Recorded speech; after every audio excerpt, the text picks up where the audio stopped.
शायद सबसे जरूरी बात, देखिए एक तरफ कांग्रेस पार्टी है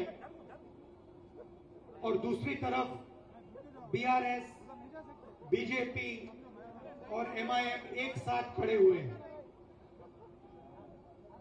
ये एक दूसरे की मदद करते हैं। लोकसभा में मैंने स्वयं देखा, जब भी नरेंद्र मोदी जी को मदद की जरूरत थी, चाहे वो जीएसटी हो, चाहे वो किसान बिल हो, बीआरएस ने एकदम नरेंद्र मोदी की मदद की। आप देखिए, मैं बीजेपी से लड़ता हूं, पूरा देश जानता है कि अगर एक आदमी बीजेपी का मुकाबला करता है, उनके सामने खड़ा होता है, तो उसका नाम राहुल गांधी है। और ये मेरे लिए राजनीतिक लड़ाई नहीं है, ये मेरे खून की लड़ाई है, डीएनए की लड़ाई है। अब देखिए, मेरे ऊपर बीजेपी ने 25 केस लगा रखे हैं। जहां भी उनको मौका मिलता है नया केस लगा देते हैं, क्योंकि वो जानते हैं कि राहुल गांधी उनके साथ कॉम्प्रोमाइज नहीं कर सकता है और नहीं करेगा।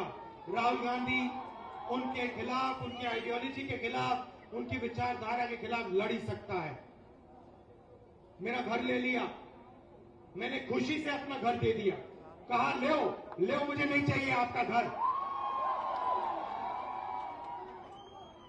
लोकसभा की मेंबरशिप रद्द कर दी। अब मैं आपसे सवाल पूछना चाहता हूं, मेरे खिलाफ 24 मुकदमे, मेरा घर छीन लिया, मेरी लोकसभा की मेंबरशिप रद्द कर दी। आपके चीफ मिनिस्टर के खिलाफ नरेंद्र मोदी जी ने कितने केस लगाए हैं?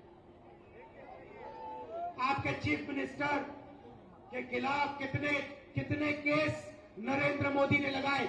एक भी नहीं। ना ईडी उनके पीछे है, ना सीबीआई उनके पीछे है, ना इनकम टैक्स डिपार्टमेंट उनके पीछे है। क्यों? क्योंकि चीफ मिनिस्टर केसीआर बीजेपी की पूरी मदद करते हैं। देखिए, आप बता रहे हो, बिल्कुल सही, केसीआर उनकी मदद करते हैं और बीजेपी इनकी मदद करते हैं। आप देखिए, मेरे ऊपर 24 घंटा आक्रमण चलता है, बीजेपी के सब नेता मेरे ऊपर आक्रमण करते हैं। मैं सुबह उठता हूं, अगर सारे के सारे बीजेपी के नेता मेरे ऊपर आक्रमण नहीं करते तो मुझे मजा नहीं आता, मुझे अच्छा नहीं लगता।